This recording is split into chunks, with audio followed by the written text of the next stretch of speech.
Bismillahirrahmanirrahim. Assalamualaikum warahmatullahi wabarakatuh. Alhamdulillah sahabatku semuanya, kita bisa berjumpa lagi pada kesempatan kali ini. Semoga kita semuanya selalu diberikan kesehatan oleh Allah SWT, dijauhkan dari segala mara bahaya apapun, dan semoga kehidupan kita semuanya selalu diberikan keberkahan oleh Allah SWT. Kita doakan juga kepada orang tua kita, saudara-saudara kita, teman-teman kita, atau tetangga-tetangga kita yang sedang sakit. Semoga Allah cepat angkat penyakitnya dan segera digantikan oleh kesehatan yang seperti semula, dan semoga sakitnya bisa menjadi pembukuan atas dosa-dosanya. Amin ya Allah ya Rabbal Alamin. Alangkah baiknya untuk memulai pertemuan pada hari ini, kita awali juga dengan membacakan salawat kepada Rasulullah SAW. Semoga kita semua mendapatkan syafaat Nabi di hari kiamat nanti. Amin ya Allah ya Rabbal Alamin. Sallallahu alaihi wasallam.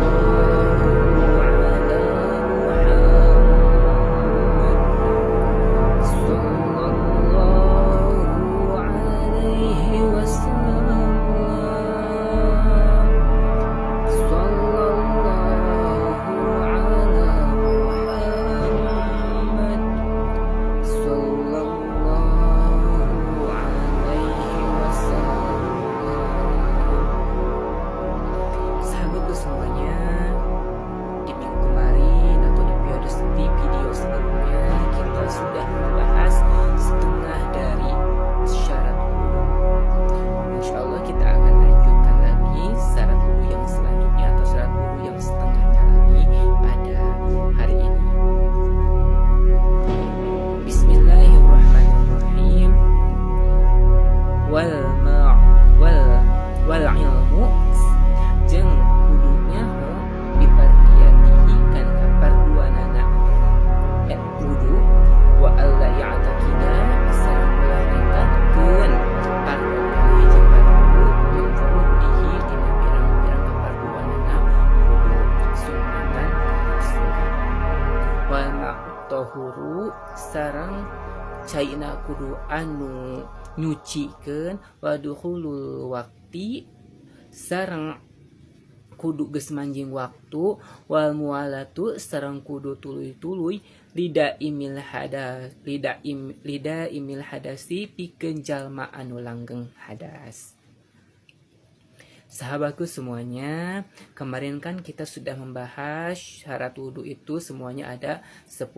Nah, di minggu kemarin baru 5 yang kita bahas. Ya, kalau yang belum tahu, ada videonya di yang judulnya syarat wudhu part 1. Nah, itu video yang pertama. Sekarang kita lanjutkan lagi syarat wudhu yang selanjutnya, yaitu syarat wudhu yang nomor 6. Apa sih syarat wudhu yang nomor 6 itu? Wal ilmu, dan harus kita ketahui bipardiatihi bahwa wudhu itu hukumnya fardu. Jadi ingat sahabatku semuanya, memang awal mula atau asal usulnya wudhu itu hukumnya itu sunat. Awal mulanya itu hukum wudhu itu sunat. Tetapi ketika kita akan mengerjakan sesuatu hal yang wajib, seperti mau sholat, atau bukan sesuatu hal yang wajib, seperti misalkan membaca Quran, memang tidak wajib, tapi kita dianjurkan harus membaca Al-Quran setiap hari. Nah, itu kita harus memerlukan wudhu. Jadi hukum wudhu itu berubah, bisa menjadi wajib hukum wudhu itu jika kita akan melaksanakan sholat, akan membaca Al-Quran, dan lain sebagainya. Nah, jadi kita harus tahu bahwa hukum wudhu itu wajib. Jangan sampai ketika kita akan sholat, akan membaca Quran, kita menekankan dalam hati kita bahwa wudhu itu hukumnya sunat. Jadi seakan-akan kita kalau meyakinkan bahwa wudhu itu sunat, jadi kita tidak akan wudhu kalau mau sholat, kita tidak akan wudhu kalau mau membaca Al-Quran jika kita menganggapnya sunat. Bisa jadi seperti itu. Nah, jangan sampai seperti itu. Jadi, hukum wudhu itu wajib jika akan melakukan sholat, membaca Al-Quran, dan lain sebagainya yang memerlukan wudhu. Ingat ya, memang asal hukum wudhu itu sunnah, tetapi menjadi wajib hukum wudhu itu ketika kita akan melaksanakan sholat atau membaca Al-Quran. Itu syarat wudhu yang nomor 6. Kemudian syarat wudhu yang nomor 7-nya, wa alla ya'taqida, dan jangan kita menekadkan, meyakinkan kepada suatu fardu atau satu fardu min furudihi, tina pirang-pirang dari keparduan dari fardu wudhu. Ingat, jangan sampai kita menekadkan kepada satu fardu dalam fardunya wudhu kepada sunat. Ingat, misal gimana sih maksudnya? Misal fardu wudhu itu ada 6 kan. Nah, dari yang 6 fardu wudhu itu jangan sampai kita menekadkan salah satu dari yang 6 itu sunat hukumnya. Nah, itu bisa membatalkan wudhu atau tidak sah wudhu kita. Misal nih, kita menekadkan bahwa niat dalam wudhu itu sunnah. Nah, itu tidak boleh. Jangan sampai seperti itu. Karena niat dalam wudhu itu wajib. Jika kita menekadkan niat itu sunat, maka wudhu kita tidak akan sah. Atau kita mengusap kepala, sedikit kepala. Itu kan hukumnya wajib karena fardu wudhu. Ketika kita menekadkan bahwa mengusap kepala itu sunat, maka wudhu kita tidak akan sah. Karena mengusap kepala itu hukumnya sunnah. Tetapi ketika kita menekadkan bahwa mengusap kedua telinga itu sunnah, maka itu tidak apa-apa. Memang hukum mengusap kedua telinga itu sunnah. Bagaimana kalau kita menekadkan mengusap kedua telinga itu wajib? Tidak apa-apa, malah itu lebih bagus. Ketika kita menekadkan hal yang sunnah menjadi wajib, itu tidak apa-apa, malah lebih bagus. Karena kita akan terbiasa mengerjakan hal yang sunat, karena seakan-akan yang sunat itu menjadi wajib, itu lebih bagus. Jadi tidak apa-apa kita menekadkan yang sunat menjadi wajib, tapi jangan menekadkan yang wajib hukumnya menjadi sunnah. Semoga kalian bisa paham apa yang saya sampaikan. Kemudian yang nomor 8, wal ma'ut tahuru, dan airnya harus yang bisa menyucikan. Bagaimana sih? Apa maksudnya air yang menyucikan? Sahabatku semuanya, air yang menyucikan itu beda dengan air yang hanya suci saja. Karena perlu kita ketahui bahwa air yang menyucikan itu ada 7 macam. Nanti ada pembahasannya. Nah, selain dari yang 7 macam itu, kita tidak bisa menggunakannya sebagai alat untuk berwudu. Misal, apa sih contohnya air yang menyucikan itu? Seperti contohnya air sungai, air kolam atau balong menurut bahasa Sundanya, terus air hujan, air salju, air laut. Nah, itu adalah air yang menyucikan, bukan hanya suci tapi bisa menyucikan, bisa digunakan untuk wudhu.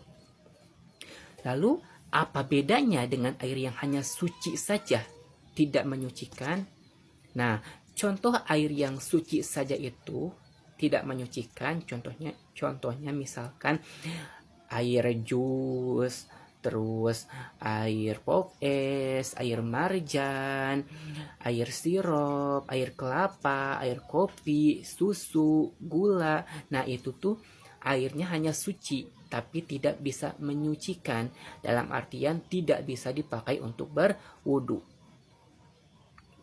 Nah, jadi bahwa air yang bisa dipakai wudhu itu adalah air yang benar-benar murni air, bukan campuran dari apapun, tidak ada rasa manis, tapi rasanya rasa air yang memang bisa disebut hambar, tidak ada rasanya air itu. Kalau air kelapa kan memang itu air murni ya, air kelapa, tapi rasanya ada rasanya, ada segarnya. Nah, itu tidak bisa dipakai untuk berwudu karena tidak murni air. Karena kalau memang murni air itu tidak ada rasanya. Kemudian yang nomor 9, waduhulul waqti, dan harus sudah masuk waktu sholat. Nah, sahabatku semuanya, sebenarnya syarat wudhu itu bagi orang-orang yang normal itu hanya ada 8. Lalu kenapa dalam pasal ini ada 10? Karena yang 2 lagi itu adalah untuk orang-orang yang memiliki penyakit atau ada udur Jadi untuk yang memiliki udur atau yang memiliki sesuatu yang memang tidak bisa ditinggalkan, tidak bisa, sesuatu yang memang ada dalam diri kita yang bisa disebut penyakit lah misalkan. Nah, itu ada tambahannya. Tapi untuk orang yang normal itu hanya ada 8. Tadi sampai yang nomor 8, airnya harus menyucikan. Nah, yang nomor 9 ini untuk orang yang memiliki udur atau orang yang dalam artian memiliki penyakit. Jadi harus memasuk waktu yang nomor 9-nya itu. Maksudnya gini, ketika waktu duhur itu misalkan pukul 12.00 waktu duhur itu, maka kita berwudunya harus sudah masuk waktu duhur, sudah masuk jam 12.00. Ketika kita berwudu sebelum jam 12.00, maka wudu kita tidak akan sah. Karena belum waktunya masuk waktu sholat, jika ingin sholat. Nah, jadi untuk orang yang memiliki udur harus berwudunya harus sudah masuk waktu sholat. Jadi sudah adzan duhur baru sholat, berwudu lalu sholat. Kemudian sudah adzan asar, kita wudu lagi baru sholat. Adzan maghrib wudu lagi baru sholat. Seperti itu. Kemudian yang nomor 10, wal mualatu, dan harus terus menerus lidah imil hadasi bagi orang yang langgeng hadas, bagi orang yang terus menerus mengeluarkan hadas. Nah, sahabatku semuanya, tadi pasti ada yang belum mengetahui mungkin dari kita semuanya, bahwa kata saya tadi itu kan yang bagi yang orang yang normal yang tidak ada udur hanya ada 8 syarat wudu itu. Tapi bagi yang ada udur ada tambahan 2 lagi, jadi 10 syarat wudu itu. Nah, udurnya itu apa? Nah, udurnya itu adalah orang yang langgeng atau terus-menerus berhadas, mengeluarkan hadas. Misalkan ada orang yang setiap detiknya itu kencing terus, tidak berhenti-henti, kencingnya terus menetes. Itu adalah orang yang langgeng hadas, orang yang memiliki udur atau orang yang ada penyakit. Kemudian atau ada juga orang yang memang setiap detiknya atau setiap menitnya selalu kentut. Dia terus kentut tiap detiknya atau tiap menitnya terus kentut. Nah, itu kan langgeng hadas, itu terus menerus melakukan hadas. Sementara ketika kita akan sholat, kita kan tidak boleh kentut, tidak boleh mengeluarkan air kencing. Tapi khusus bagi orang yang terus menerus mengeluarkan hadas, boleh kita melaksanakan wudhu, boleh kita melaksanakan sholat, walaupun keluar kentut, walaupun keluar air kencing, karena itu ada udur, karena itu ada penyakit, hal yang madarat bagi orang tersebut. Nah, jadi bagi orang yang langgeng terus-menerus berhadas, seperti terus-menerus kencing, terus-menerus kentut, maka berwudunya harus sudah masuk waktu dan harus terus-menerus. Maksudnya gimana terus-menerus? Maksudnya seperti ini. Jadi wudu bagi orang yang terus-menerus hadas itu hanya bisa dipergunakan untuk 1 kali pekerjaan wajib. Misal, ketika sudah masuk waktu duhur, maka kita wudu untuk melakukan sholat duhur. Kemudian kita itu sebelumnya belum batal. Misal nih, belum batal. Bagi orang yang normal, kalau memang belum batal wudunya, boleh kita tidak berwudu lagi, asalkan belum batal wudunya. Kita gunakan wudu yang waktu sholat duhur, kita gunakan juga wudunya untuk sholat asar. Jadi kita tidak berwudu lagi. Boleh bagi orang yang normal. Tapi bagi orang yang terus-menerus berhadas, maka wudu hanya bisa berguna untuk 1 kali sholat wajib. Jadi 1 kali wudhu untuk sholat lohor. Kemudian ketika masuk waktu sholat asar, maka kita berwudhu lagi untuk melakukan sholat asar. Jadi tidak bisa. Jadi bagi orang yang ada udur, langgeng hadas atau terus-menerus berhadas, maka wudhunya hanya bisa dipergunakan untuk 1 kali sholat. Bagaimana ketika kita akan membaca Al-Quran? Maka itu boleh kita gunakan untuk membaca Al-Quran. Dan ingat, maksud dari terus-menerus di sini juga bahwa wudhu yang kita lakukan itu tidak boleh berpindah-pindah tempat. Misal untuk orang yang normal itu, misal yang tidak terus-menerus berhadas, misal nih orang yang normal kita wudhu, misalkan wudhunya di Singaparna, kita wudhu di Singaparna, kita baru membasuh wajah wudhunya. Kemudian kita akan membasuh tangannya, tapi tangannya akan kita basuh di tasik.